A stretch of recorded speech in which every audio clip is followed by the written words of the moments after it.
Hey everybody, welcome back. So our 2023 reviews continue yet again today with the Philadelphia Flyers. Yeah, Philadelphia. Wonderful. So I just made a video recently on the Keith Jones hiring. It's been trending on my page as of late. So I figured it'd be a good time, and of course it aligns up perfectly now with our 2023 review about the Philadelphia Flyers. So we'll start out with the Flyers record, of course, from this past season. They went 31, 38, and 13 for 75 points. They had a .457 win percentage. They scored 222 goals, led in 277, and they were minus 55 overall with that difference. They were 18, 18, and 5 at home, and they were 13, 20, and 5 on the road. So I went to 3 Flyers games this year. I was going to go to a 4th one, but unfortunately that one fell through. But I went to 3 this year, and I was 2-0-1.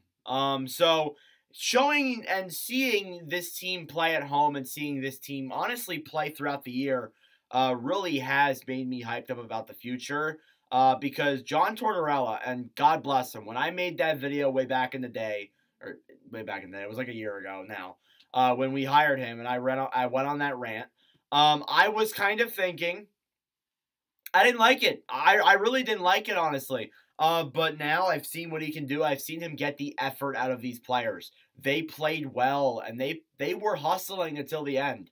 And unlike previous years, now they're not good, but they're actually kind of watchable, if I'm being honest with you. And it really goes to show Tortorella's coaching style is very effective, and I really do like it. And it's fitting for the Flyers right now. Now, you go by month. And by the way, we're not going to talk much about the GM and stuff until later on in the video, so if you're expecting that, no. October, they went 4-3-1, which is usually what Philadelphia does. They'll start off the year pretty good. And then the collapse happens. The next month in November, they went 3-8-4. Terrible. 5-7-2 was December. They went 8-4-2 in January, which is a very good month. They were winning a lot of games. They went 2-7-1 in February. They were 6-4-3 in March, and then in April they were 2-6-0. So a lot of those games that you can argue there were solely because of John Tortorella. You take Tortorella off this team, and they're coached by let's say who was their coach last year? I think it was Mike Yeo, or no, was it Yeo? I can't remember. But like last year, after they hired Vigneault, they were literally like terrible. If you had like Yeo in behind the bench, they probably win less than 25 games. Truly, we're probably substantially worse. Which wouldn't be a bad thing because we'd be closer at the Bedard chances. But Tortorella plays a huge role in why we won a lot more games than we did, or why we won a lot more than we probably should have through this stretch. You look at your scores, and there's some positive ones in here. I'm not gonna lie to you. There isn't a lot of like new acquisitions or any new players because we weren't expecting that. But there are some guys on here who do make you kind of excited a little bit for the future. You got Travis Konechny, who there's been rumors about him getting traded. It is a possibility. 60 games played, 31 goals, 30 assists for 61 points. I think if they do decide to trade him, that won't be a terrible decision because they could get a lot of assets back in return. But Konechny's trade value has been skyrocketed. And he's one of those more underrated players on that Flyers team that nobody really talks about. He was really solid this year. Kevin Hayes as well, 81 games played, 18 goals, 36 assists for 54 points. Much is left to be desired on his defensive side of the game, but hey, not everybody's good on both sides of the ice. There are those rumors of him being traded, which honestly, it would suck because I've loved Kevin Hayes. I think he's an awesome player. But honestly, I think that if he does get traded, it's probably for the best. Because we need to get contracts out of here. We need to get those bad contracts out of this city, out of this team. Because genuinely, we have a lot of them. Some of them might be unmovable, but we do need to get some of them moved out. Owen Tippett, and I have spoken positively about Tippett through a lot of this season. 77 games played, 27 goals, 22 assists for 49 points. Played really well. Especially towards the end of the season, he was playing insane. There were games that I went to. A hat trick. He had a hat trick in the one game that I went to. There's a vlog up on the channel of me going to the game. The game that I was supposed to go to, their final home game of the year, they won that one in overtime. Tippett OT goal. He's a very energetic, very hyped up player. And even though like 49 points in 77 games played, people look at that and be like, oh, that's garbage. Looking at like what he had with Florida, he's had more points this year than he did in all his years with Florida. So, hands down, definitely going to be a much better player next season. Morgan Frost. I had my doubts about Frost. I openly did, but I think he's had a pretty positive year. 81 games played, 19 goals, 27 assists for 46 points. Frost, of course, was selected, was hyped up to be a really good player. Never really turned out to be that, but I think this year is showing a more promising direction. Scott Lofton, 78 games played, 18 goals, 25 assists, 43 points. Lofton, of course, a really solid two-way type player. Tony DeAngelo, I forgot he was a new arrival. So let me write that down here real quick. He was a new arrival for this team, but he played 70 games, played at 11 goals, 31 assists for 42 points. Of course, DeAngelo was a controversial move. People didn't like bringing him in, but I don't really mind him. I still think they should trade him, though, get some assets back. Farabee and Joel Farabee, this is a little bit concerning for me, and it really is. 82 games played, 15 goals, 24 assists, 39 points. I saw rumors that in the middle of the year saying that there is the possibility that, Farabee's unhappy with Philly management and wants to be traded. That could be changed now with Fletcher and Jonesy Fletcher and, guys leaving in the front office and Briere and Jonesy coming in. Maybe that changes the attitude. But that does make me a little bit worried.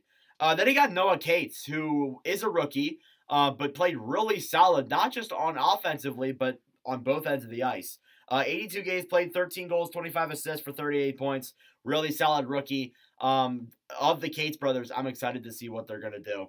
Then you got JVR, 61 games played, 12 goals, 17 assists, 29 points. Of course, final year of that contract, we'll get into that a little bit. And then you have Ivan Provorov there, too, who had a controversial year. 82 games played, 6 goals, 21 assists, 27 points. I know there's all this stuff about the Pride jerseys and stuff. We're not going to get into that in this video because that's a whole other topic, and I don't like going into that type of stuff. Yeah, that was your top 10. Honestly, look, there's a lot of guys in there that I'm a little bit, and I think we should trade him or we should deal him out. But there's a lot of guys in there that I'm very excited for, and there's people in there that you can build the core around, 100%. And I'm really intrigued to see what Briere is going to do this offseason. Absolutely, I'm really intrigued.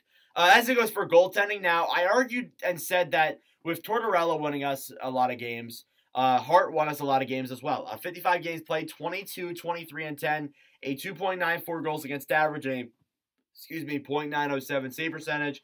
There's those rumors of potentially him being traded. I want to make a video discussing that eventually. If those rumors do pop up again in the offseason, I do want to talk about them, but I think it could be a possibility that he gets dealt, and there's both sides to it too. And there's two ways you can look at it. There's the one side saying that you shouldn't trade him. He's a young player. We can get him. We can keep him through the rebuild. He'll be solid, kind of like a John Gibson type goalie. Just hopefully he doesn't have the year John Gibson had. Then there's the other side too, where you could trade him. There's high value. You could get a lot of guys in return, but then again, you don't have a goalie, and that's the biggest issue. They have a goalie. You can building a core around a goalie. I would say is probably harder than building it around someone like a forward, like Connor Bedard, for example, in Chicago. But I definitely think it could potentially be done. But we'll see there. Sandstrom there, too. 20 games played, 3-12 and 3, a 3.72 goals against average, and a .880 save percentage. Sandstrom, I have heavily criticized throughout this season. I didn't think he played well as a goalie. But honestly, hey, whatever.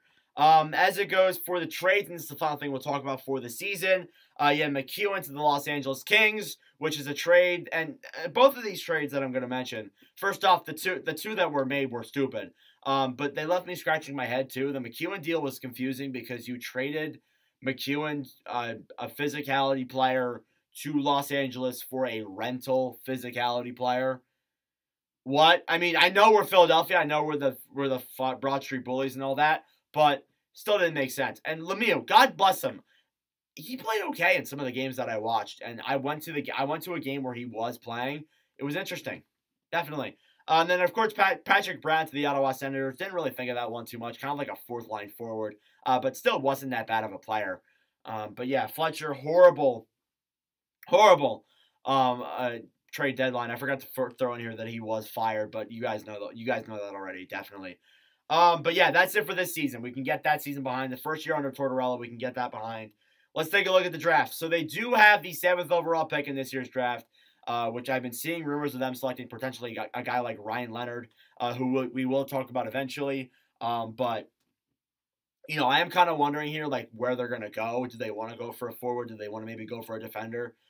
Do they want to who do they want to consider? I think they would go for a forward, but if that top defender stays until probably if that top defender drops to 7th, I think they would take him.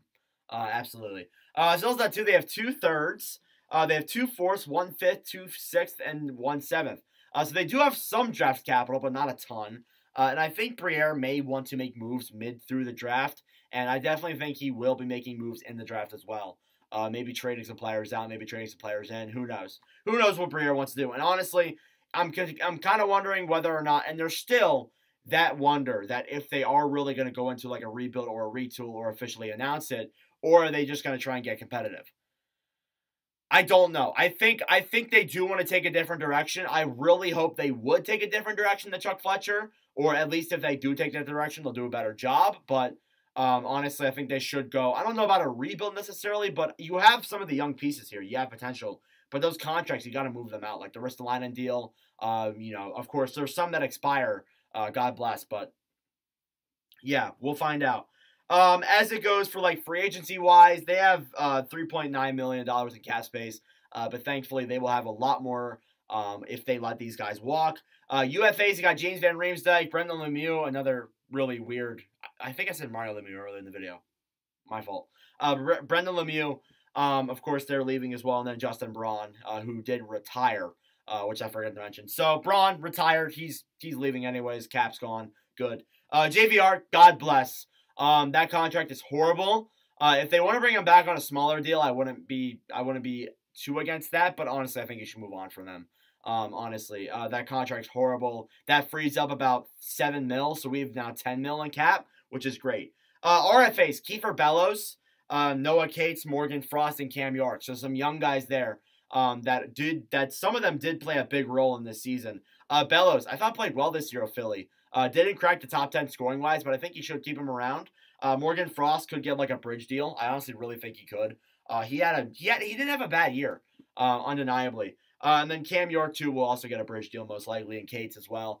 So, yeah. And then the last thing that I want to go over with Philadelphia is their overall future. Now, their future players to look forward to, I'll get back to after the draft. But, of course, the only one that I can really think of right now, besides guys that are in the lineup, is Cutter Gauthier. So, yeah. And Tyson Forster, too. There's some other guys that you can think of, but Gauthier is the main one. But, yeah.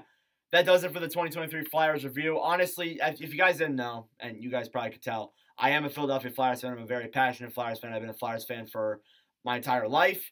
But I really started following this team around the 2017-18 season, and that's the only time besides 2020 where they made the playoffs. And it's been a long time. But I think, honestly, with the directions of Briere and Jonesy, hey, part of it could be me just being optimistic about, you know, what's to come.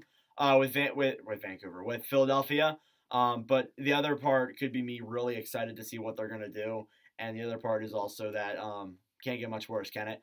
But yeah, anyways, let me know your thoughts down below. Subscribe if you're new. I would greatly appreciate it. The next one will be the Washington Capitals. But, of course, we got to get the previews out for the other playoff series and the conference finals. And, yes, we will be going live tonight. But anyways, thank you all for watching. And I will see you guys in the next video. Adios.